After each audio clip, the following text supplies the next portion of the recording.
রাজ্যে নবনির্বাচিত বিজেপি সরকার আসার পর একের পর এক সিদ্ধান্ত নিচ্ছেন। মূলত ইতিমধ্যেই এই সরকারের তরফে সিদ্ধান্ত নেওয়া হয়েছে, টলিউডের যে বিশ্বাস ব্রাদার্সের সিন্ডিকেট রাজ ছিল কার্যত তা ভেঙে দেওয়া হয়েছে।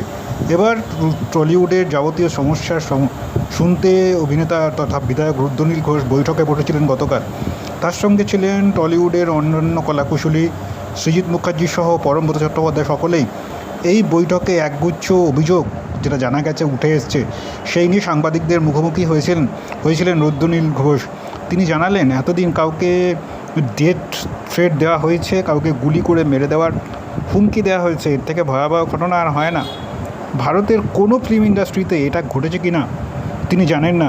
মনে হয় সমগ্র পশ্চিমবঙ্গ যেমন অন্ধকার থেকে মুক্তি পেতে চলেছে, তেমনই আজ যারা এখানে এসেছে নিজেদের ঘটনা জানাতে পেরেছেন, সেটার পর আর বুঝতে সময় লাগে না কি চলছিল টলিউড এবং কোন যন্ত্রণার মধ্যে ছিলেন যারা যারা জড়িত। তাদের বিরুদ্ধে অবশ্যই আইনি ব্যবস্থা নেওয়া উচিত বলেই জানিয়েছেন রুদ্রনীল। দ্রুত তাদের বিরুদ্ধে এফআইআরও হবে এমনটাই জানিয়েছেন। আইন অনুযায়ী প্রত্যেককে শাস্তি দেওয়া হবে, রুদ্রনীল এই সাংবাদিক বৈঠকে জানিয়েছেন।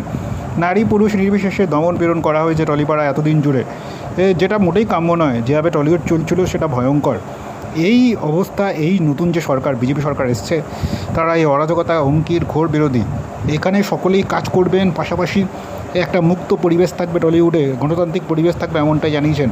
অন্যদিকে সৃজিত মুখার্জি জানিয়েছেন এই সমস্যার সমাধান তাদের করতে হবে এবং প্রত্যেককে এর বিরুদ্ধে যে অভিযোগগুলো রয়েছে গিল্ডের সমস্ত কলাকুশলী তথা সদস্যদের কথা যত্ন সহকারে শুনে এবং দ্রুত আইনি ব্যবস্থা নেওয়া হবে। যারা যারা এই অপরাধের সঙ্গে যুক্ত প্রত্যেকের সঙ্গে বিরুদ্ধে ব্যবস্থা নেওয়া উচিত।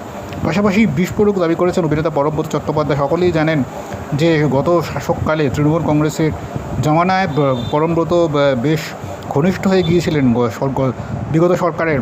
মূলত এইটার যে তিনি নিজের ইচ্ছেতে করেননি এমনটাই জানিয়েছেন এদিন সাংবাদিক বৈঠকে জানিয়েছেন। আমাদেরও রোজগার করতে হয়, পরমব্রত জানান। সেটার জন্য কোথাও না কোথাও কিছু জায়গায় কম্প্রোমাইজ তো করতেই হয়েছে, আমাকেও করতে হয় একটা স্টেজে এসে। এই সময়টা আমি আমার সদ্যজাত সন্তানের মুখের তাকিয়ে দাগ চিপে এই সমস্ত জিনিস করেছিলাম। আমার আর উপায় ছিল না। কারো বিরুদ্ধে ব্যক্তিগত রাগ পেশ করতে চাই না।